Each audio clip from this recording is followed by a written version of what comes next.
Hello students, अब हमें आप अनअकैडमी पर ही फॉलो कर सकते हैं। करना ही है, आपको जाना है गूगल प्ले स्टोर पे, वहाँ से डाउनलोड करना है अनअकैडमी लर्निंग ऐप। जैसा कि आप स्क्रीन पर देख पा रहे होंगे, जैसे ही आप इसको डाउनलोड करेंगे वहाँ पे जाके आपको नाम सर्च करना है अंकित अवस्थी। जैसे ही आप सर्च करेंगे वहाँ पे जाके हमें फॉलो करना है। आप फॉलो करेंगे वहाँ पे आप देख सकते हैं कि हमने वहाँ पे एयरफोर्स, नेवी, डबल SSR और NDA के लिए क्रैश कोर्स की सीरीज स्टार्ट की है। इसके साथ साथ वहाँ पे चैप्टर वाइज वीडियोज़ की बात करें तो set theory, permutation, combination, probabilities और भी कई चैप्टर्स हम वहाँ पर डिस्कस करने वाले हैं। तो वहाँ पर जो हम लोगों ने क्रैश कोर्स की सीरीज स्टार्ट की है एयरफोर्स एग्ज़ाम के लिए, उसके ऑलरेडी हम वहाँ पर 30 पार्ट प्रोवाइड कर चुके हैं। आप उन पार्ट्स को ज़रूर देखिए, बहुत इंपॉर्टेंट है वो पार्ट आपके लिए। तो कैसा लगे ज़रूर हमें बताइएगा। हेलो फ्रेंड्स, मेरा नाम है अंकित और जैसा कि आप लोगों को पता ही है कि हम लोग यहाँ पे डिस्कस कर रहे थे एयरफोर्स, नेवी, डबल SSR के लिए जो टॉप 500 क्वेश्चंस की सीरीज हम लोगों ने स्टार्ट की थी, उसी को हम लोग यहाँ पे डिस्कस कर रहे थे। अगर बात करें इस पार्ट की तो ये हमारा 17 पार्ट है और इसके 16 पार्ट ऑलरेडी हम आपको प्रोवाइड कर चुके हैं, आपने उन्हें ज़रूर देखा होगा। और अगर आपने उन पार्ट्स को नहीं देखा है किसी कारणवश तो आप जाके प्लेलिस्ट पे उसको देख सकते हैं। टॉप 500 क्वेश्चंस के नाम से हमने वो प्लेलिस्ट बनाई हुई है और उसका लिंक हम डिस्क्रिप्शन बॉक्स में भी आपको देंगे, वो भी वहाँ पर भी आप जाकर देख सकते हैं। ठीक है, तो आज फिर से वही 17 पार्ट में हम लोग 10 क्वेश्चन लेकर आए हैं। इनको देखेंगे जो आपके आने वाले एग्जाम के लिए इंपॉर्टेंट है, जैसा कि आपको हम लगातार बताते आ रहे हैं। ठीक है, तो ये जो 5 क्वेश्चंस लेकर आए हैं, चले इनको देखते हैं, फिर इनके बाद नेक्स्ट 5 क्वेश्चन देखेंगे हम लोग। ठीक है, तो चलते हैं। सबसे पहले देखते हैं, पहला क्वेश्चन आपका सेट थ्योरी से लिया है। सेकेंड क्वेश्चन हमने डोमेन रेंज से लिया है, यानी कि फंक्शन से है। थर्ड क्वेश्चन अगर आप बात की जाए तो थर्ड नंबर क्वेश्चन हमारा प्रोबेबिलिटी से लिया गया है। क्वेश्चन नंबर 4 कोनिक सेक्शन से है और क्वेश्चन नंबर 5 जो हमारा है ये एक डिटरमिनेंट से लिया गया है। तो चलते हैं, देखते हैं इन क्वेश्चंस को जो इस पार्ट में लेकर आए हैं किस तरीके से करना है।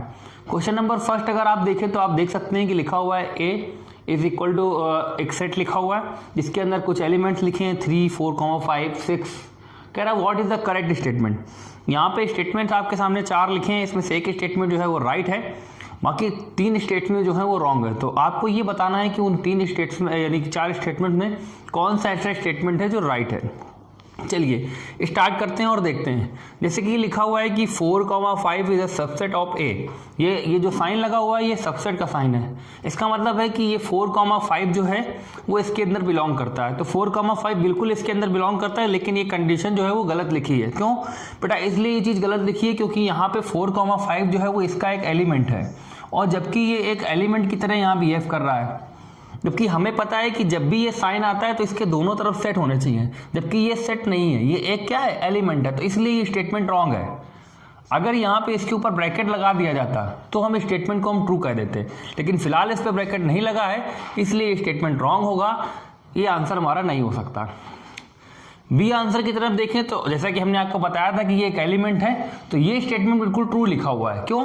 क्योंकि 4, 5 एक एलिमेंट है और एलिमेंट इसके अंदर बिलोंग कर रहा है। क्योंकि बिलोंग का मतलब होता है कि इसके अंदर एक साइड आपका एलिमेंट होना चाहिए और दूसरी टाइप आपका सेट होना चाहिए। यानी कि इसका जिधर मुंह है उधर आपका सेट होना चाहिए और जहां इसका पुछ होगी यानी कि इसका टेल जहां पे होगा वहां पे एक एलिमेंट होना चाहिए।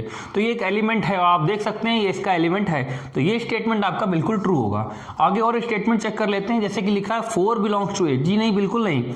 4 ये स्टेटमेंट ये गलत है। क्यों? क्योंकि 4 जो है वो एक ब्रैकेट के अंदर बिलोंग कर रहा है और ये अलग से दिखाया गया है, तो ये स्टेटमेंट भी हमारा रॉन्ग हो गया। तो आंसर सी भी हमारा क्या है? रॉन्ग है। आंसर डी की बात करें तो आंसर डी लिखा हुआ है 5 और एक सेट के अंदर रखा गया है इज अ सबसेट ऑफ ए, ये भी रॉन्ग है। ठीक है, अगर यहाँ पे ये ब्रैकेट ना लगा होता तो हम इस स्टेटमेंट को ये बोल सकते थे, क्योंकि ये वो रिक्त समुच्चय हो जाता। रिक्त समुच्चय यानी कि नल सेट हो जाता और नल सेट जो होता है वो एवरी सेट का क्या होता है? सबसेट होता है। तो इसलिए वो स्टेटमेंट ट्रू हो जाता, लेकिन क्योंकि इस पर क्या है? ब्रैकेट अभी आपका नहीं, सॉरी ब्रैकेट लगा हुआ है, इसलिए ये जो हमारा स्टेटमेंट है ये भी आपका रॉन्ग हो जाएगा। तो हम लोग अगर बात करें तो कह सकते हैं कि जो पहला क्वेश्चन हमारा इस पार्ट का था उसका आंसर जो है वो बी हो जाएगा। ठीक है, चलते हैं अपने नेक्स्ट क्वेश्चन की तरफ, यानी कि क्वेश्चन नंबर 2 की तरफ, जो कि आपका डोमेन और रेंज से लिया गया है। तो चलते हैं उसको देखते हैं कैसे करना है। काफ़ी अच्छा क्वेश्चन है और डोमिनेंट के क्वेश्चंस में अक्सर आप लोग कंफ्यूज भी रहते हैं, इसीलिए हम क्वेश्चन इसके बीच बीच में लेकर डिस्कस करते रहते हैं कि क्या कॉन्सेप्ट है इन क्वेश्चंस को सॉल्व करने का। ठीक है, अब देखिए लिखा हुआ है find the domain of fx, bracket के अंदर लिखा है 9 - x²। ऑप्शंस आपके सामने हैं, आप देख सकते हैं। देखिए हमें पता है कि डोमेन, हमने कई बार आपको बताया है कि एक रियल नंबर सी होते हैं, ठीक है। तो यहाँ पे ये जो लिखे हुए हैं, एक आपका रियल नंबर होना चाहिए, और रियल नंबर आपका तभी होगा जो रूट के अंदर वैल्यू जो बनेगी वो पॉजिटिव होगी, ठीक है। और इसकी जो ये यानी कि जो वैल्यू लिखी हुई है 9 - x², ये आपकी ग्रेटर देन इक्वल टू 0 होनी चाहिए। 0 भी हो सकती है क्योंकि 0 एक वास्तविक संख्या है, हमारी रियल नंबर है। तो ये जो वैल्यू है वो 0 से बड़ी होनी चाहिए और या 0 के बराबर होनी चाहिए, ठीक है। तो ऐसी कंडीशन, इस कंडीशन को जो स्टेटमेंट इसमें से फॉलो कर रहा होगा वो स्टेटमेंट हमारा ट्रू हो जाएगा। अब देखिए जैसे ये लिखा है -3 से 3, तो इसका मतलब यहाँ पे ये देखिए, ये ब्रैकेट जब लगा होता है तो हमें पता है ये ब्रैकेट हो और या फिर इस ब्रैकेट की बात की जाए, ये ब्रैकेट जब लगे होते हैं तो इसका मतलब हमारा ये होता है कि ये लास्ट नंबर जो है वो काउंट नहीं है, यानी कि इस 3 और -3 को हम इस वैल्यूज में नहीं रख सकते। जबकि ऐसा हो सकता है, हम इसमें ये वैल्यूज रख सकते हैं, क्योंकि 3 रखेंगे आप तो आपको 0 मिलेगा और 0 इस कंडीशन के लिए सेटिस्फाई है। ओके, तो ये कंडीशन हमारे लिए बिल्कुल ट्रू होगी, ठीक। तो मतलब ये कंडीशन जो है 3 जो है वो वहाँ पे रख सकते हैं, इसलिए स्टेटमेंट, जबकि ये कह रहा है कि 3 आपको नहीं रखना है, इसलिए स्टेटमेंट हमारा ये रॉन्ग हो गया, ठीक है। बात करें इस स्टेटमेंट की, तो इसमें अब देखिए यहाँ पे ये नहीं रखना था और देखो ये ब्रैकेट लगा दिया जाए तब भी यही बात है। तो आप देख सकते हैं यहाँ पे भी यही चीज़ लिखी हुई है कि -3 और 3 हम नहीं रख सकते, तो ये स्टेटमेंट भी हमारा रॉन्ग हो गया।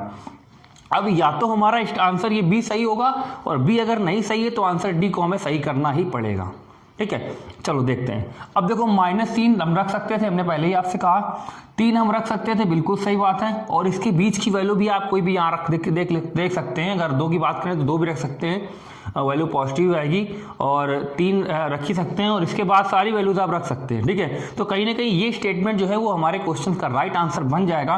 तो आंसर बी जो है इस क्वेश्चन का करेक्ट आंसर होगा, ठीक है।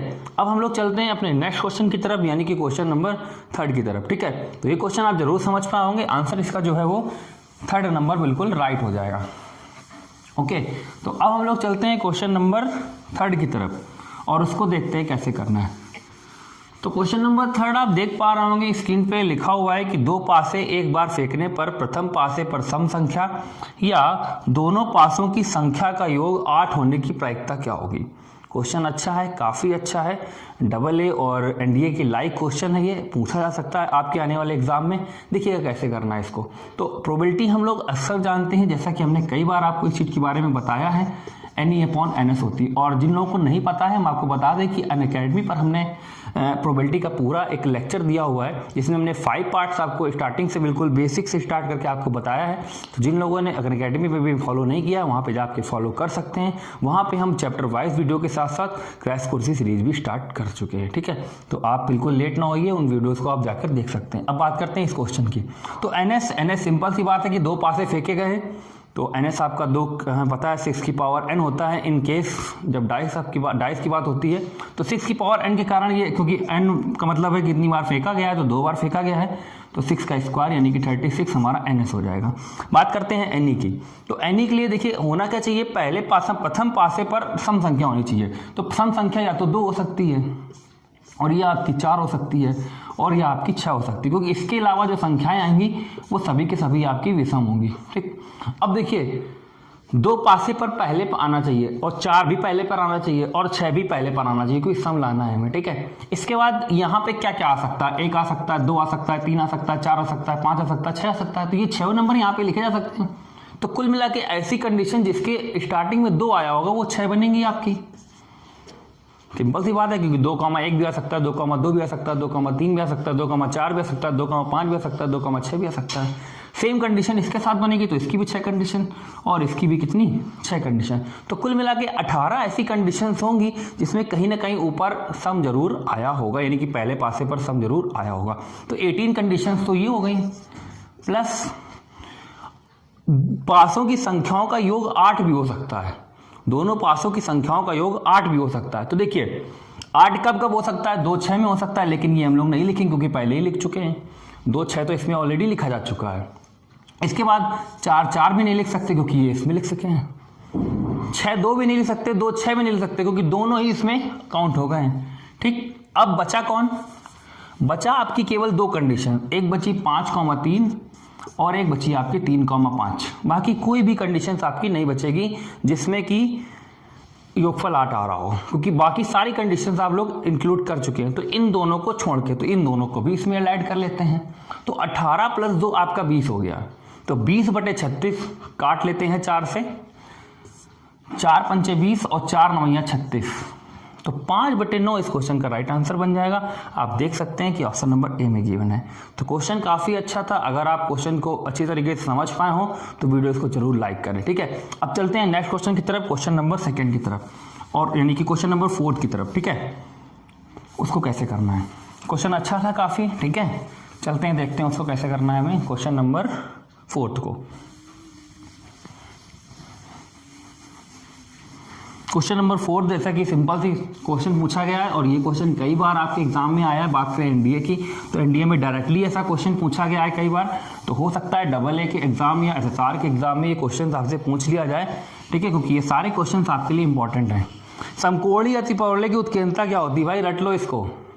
समकोणीय अतिपरवलय की उत्केंद्रता कभी आपसे पूछी जाए तो आप हमेशा आंसर क्या लिखेंगे, √2। और आपसे कोई पूछे कि समकोणीय अतिपरवलय होता क्या है, तो समकोणीय अतिपरवलय एक ऐसा अतिपरवलय होता है जिसके कह सकते हैं कि A और B दोनों बराबर होते हैं। जैसे इक्वेशन होती है दीर्घवृत्त की हमारी, सॉरी अतिपरवलय की, x² - a² y² / b² = 1। तो अगर x यहाँ पे A और B दोनों इक्वल हो जाएं, A और B दोनों इक्वल हो जाएं, ठीक है, तो ऐसी कंडीशन में x² आपका हो जाता है x² - y² कितना हो जाएगा, a²। तो ऐसे अतिपरवलय को हम लोग समकोणीय अतिपरवलय कहते हैं। और इस केस में सदैव उत्केंद्रता आपकी कितनी होती है, √2, ठीक है। आप निकाल के भी चेक कर सकते हैं, b² = a² e² - 1 से उत्केंद्रता आपको √2 ही मिलेगी, ठीक है। तो इस क्वेश्चन का आंसर सिंपल सा था, सी आंसर बिल्कुल राइट होगा। अब हम लोग चलते हैं अपने इस क्वेश्चन की तरफ, यानी कि क्वेश्चन नंबर 5 की तरफ, और देखते हैं 5 नंबर को कैसे करना है। तो क्वेश्चन नंबर 5 जैसे कि लिखा हुआ है कि a = -4 - 5 2 2। तो A इनवर्स का सारणिक मान क्या होगा, सारणिक मान आप जानते होंगे, इसको डिटरमिनेंट को कहते हैं। इसकी वैल्यू पूछ रहा है आपसे, और इसकी वैल्यू नहीं पूछ रहा, A इनवर्स के डिटरमिनेंट की वैल्यू पूछ रहा है। तो आपको याद होगा हमने आपको बताया था कि पहले तो क्यों ऐसा बताया था, क्योंकि A × A इनवर्स = I होता है। अगर हम दोनों साइड डिटरमिनेंट ले लें तो इधर भी डिटरमिनेंट हो जाएगा, इधर भी डिटरमिनेंट हो जाएगा, और इसको हम लोग ब्रेक करके ऐसे लिख सकते हैं, ठीक है। और यहाँ हम कोई भी आइडेंटिटी मैट्रिक्स होता है, अगर उसका डिटरमिनेंट निकाला जाता है तो उसकी वैल्यू 1 होती है। तो डिटरमिनेंट A = आपका हो जाता है 1 / डिटरमिनेंट A इनवर्स, या हम ये कह सकते हैं डिटरमिनेंट A इनवर्स = होता है 1 / डिटरमिनेंट A। तो और ये जो दो ऐसे ही रखेंगे यहाँ पे हम दो, तो हमें मिल जाएगा डिटरमिनेंट A इनवर्स 1/2। तो आंसर 1/2 अगर आप देख पा रहे हो तो आंसर नंबर डी में बिल्कुल करेक्ट दिया हुआ है। तो इस क्वेश्चन का आंसर आपका बन जाएगा ऑप्शन नंबर डी। और ये हमारे जो फर्स्ट 5 क्वेश्चन थे उसका लास्ट क्वेश्चन था। अब हम लोग चलते हैं नेक्स्ट 5 क्वेश्चन देखेंगे जो कि इस वीडियो में चलते हैं, देखते हैं अपने नेक्स्ट 5 क्वेश्चन जो इस वीडियो में लेकर आए हैं, यानी कि पार्ट 17 में, उनको किस तरीके से करना है। लेकिन इससे पहले हम आपको ये बता दें कि जैसा कि आपको हमने बताया था कि हमारी जो लाइव क्लासेस होंगी वो वीक के लास्ट के 3 डेज होंगी, ठीक है, फ्राइडे, सैटरडे एंड संडे, ठीक है। तो पिछले वीक हम संडे को आपको क्लास नहीं ले पाए थे, लेकिन इस बार हम संडे को क्लास आपकी ज़रूर लेंगे। और कल की जो लाइव क्लास होगी वो आपकी 12 बजे होगी, जिसमें हम लोग फिर से वही 25 क्वेश्चंस आपके सामने लेकर आएंगे। और वीडियो को हम सोचेंगे, मतलब कोशिश ही करेंगे कि वीडियो को छोटा से छोटा रखा जाए, ठीक है, जैसा कि आप लोगों की डिमांड आ रही है, ठीक है। तो अब चलते हैं इन क्वेश्चन को देखते हैं। तो सभी लोग लगभग 12 बजे अपना आ जाएं, ठीक है। तो कल 12 बजे, यानी कि कह सकते हैं फ्राइडे को 12 बजे आप मिल सकते हैं, क्योंकि वीडियो हम अभी अपलोड कर देंगे। तो आप ये मान लीजिए कल हमारी क्लास होगी, ठीक है। तो अब चलते हैं इस क्वेश्चन को देखते हैं कैसे करना है। तो यानी कि जो क्वेश्चन नंबर 6 है, इंटीग्रेशन से, फिर डिफरेंशियल इक्वेशन से, फिर इंटीग्रेशन से लिया, फिर डिफरेंशिएशन से, फिर लॉग से है। तो स्टार्टिंग करते हैं हम लोग लॉग के क्वेश्चन से। लिखा हुआ है कि लॉग बेस में 8x = 2/3 लिखा है। फिर कह रहा है तो मतलब इस कंडीशन के अकॉर्डिंग फिर कहा गया तो लॉग बेस में x4 का मान क्या होगा। तो इसके लिए पहले हमें x पता होना चाहिए, जब तक x नहीं पता होगा तो इसकी वैल्यू नहीं निकाल पाएंगे। तो देखिए हम लोग क्या करेंगे, इसको उधर ले जाएंगे, जैसा कि आपको पता ही होगा, हमने आपको पहले भी बताया है। तो यहाँ से जब x की वैल्यू निकालेंगे तो ये 8 इधर आ जाएगा, तो ये हो जाएगा 8 की होल पावर 2/3। और 8 को हम लिख सकते हैं 2 का क्यूब, और ये 3, इससे ये 3 कैंसिल हो जाएगा, तो ये 2 की पावर जो ये 2 है ये बना रहेगा, और 2 का स्क्वायर हो जाएगा 4। तो x की वैल्यू यहाँ से जब आप निकालेंगे तो आपको 4 मिलेगी, और ये वैल्यू 4 यहाँ रख देंगे, तो ये दोनों कंडीशन सेम हो जाएंगी। और हमने कई बार आपको बताया कि जब ये दोनों वैल्यू सेम होती हैं तो इसका आंसर आपका 1 बन जाता है। तो इसलिए आंसर इसका क्वेश्चन नंबर जो हमारा 10th था उसका बी आंसर हो जाएगा। ठीक है, तो ये क्वेश्चन हमारा 10 था, इसका आंसर आपने देखा हमारा बी आंसर हो रहा है, यानी कि 1। अब चलते हैं अपने नेक्स्ट क्वेश्चन की तरफ और उसको देखते हैं किस तरीके से करना है। तो नेक्स्ट क्वेश्चन जो कि हमारा है क्वेश्चन नंबर 9 और उसमें डिफरेंशिएशन का क्वेश्चन है। आप देख सकते हैं कि लिखा हुआ है D by D x tan inverse cos x plus sine x cos x minus sine x. देखिए कैसे करेंगे इस क्वेश्चन को। देखिए अगर आप देख पा रहे हो तो ये फॉर्मूला लिखा है cos x plus sine x cos x minus sine x. अगर ऊपर से कॉस एक्स कॉमन ले लिया जाए, नीचे से कॉस एक्स कॉमन ले लिया जाए, तो ये आपका ये जो कंडीशन लिखी है ये आपकी बन जाएगी tan inverse 1 plus 10x upon 1 minus 10x।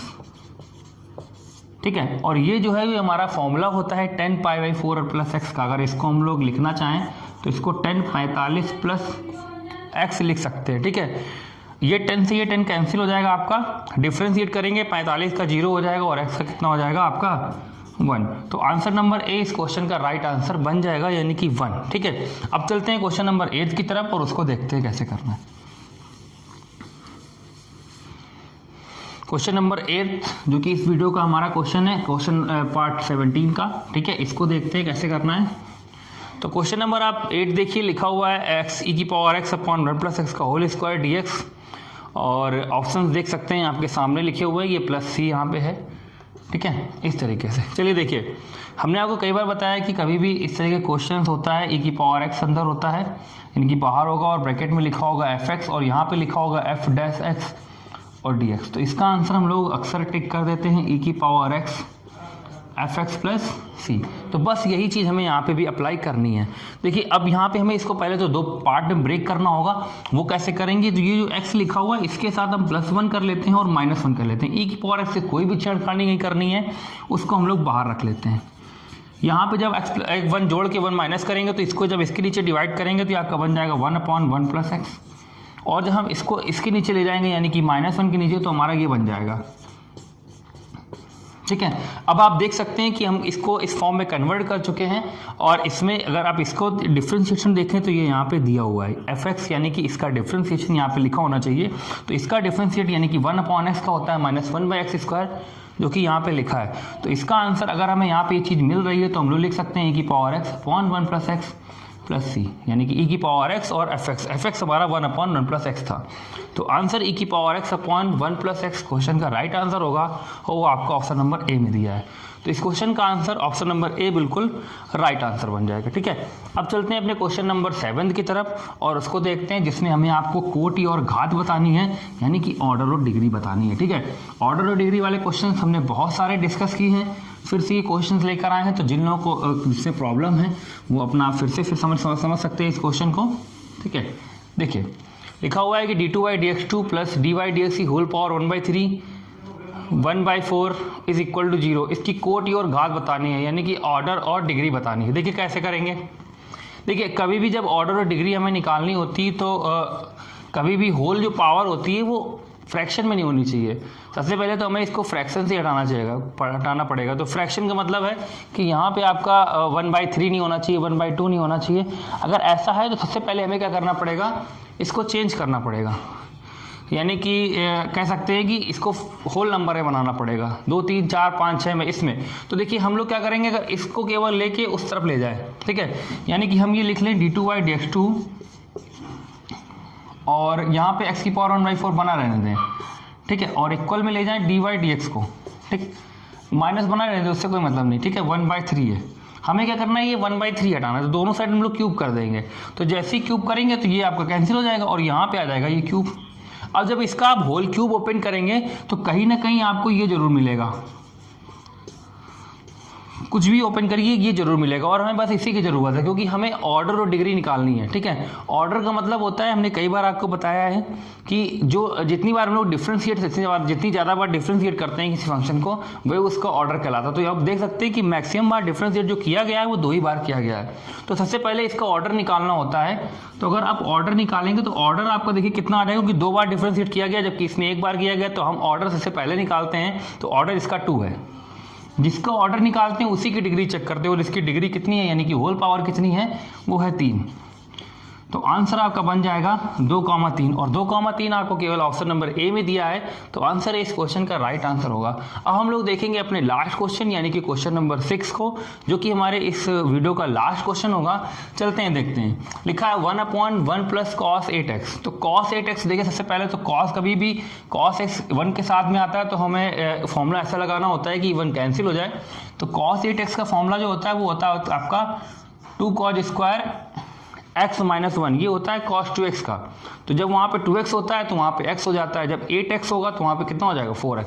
तो वही चीज़ यहाँ पे होगी। तो 2 cos स्क्वायर 4x - 1, ये -1 इससे कैंसिल हो जाएगा तो बन जाएगा 1/2 cos स्क्वायर x, जिसमें हम cos स्क्वायर x को ऊपर ले जाएंगे तो ये आपका बन जाएगा 1/2 बाहर हो जाएगा, और cos स्क्वायर जो 4x है ये ऊपर जाके आपका बन जाएगा sec स्क्वायर 4x, ठीक है।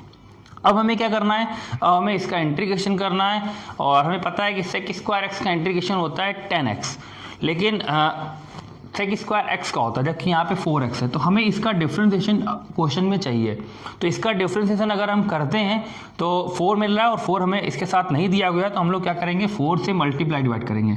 तो जब 4 से मल्टीप्लाई डिवाइड किया जाएगा तो ये डिफ्रेंशिएट यहाँ मिल जाएगा। अब ये हो गया sec स्क्वायर x, और sec स्क्वायर x का होता है 10x, और x की जगह 4x था। तो 10 4x, और ये 4 दूनी 8 हो जाएगा अपॉन 8 + c। ये इस क्वेश्चन का राइट आंसर होगा। और ये आप देख सकते हैं कि इस ऑप्शन मिल रहा है 10 4x / 8 + c, option number D में, ठीक है। तो हमारे इस क्वेश्चन का आंसर जो है वो ऑप्शन नंबर डी हो जाएगा। तो ये हमारे इस वीडियो का लास्ट क्वेश्चन था, जो कि हम लोग पार्ट 17 आपके सामने लेकर आए थे।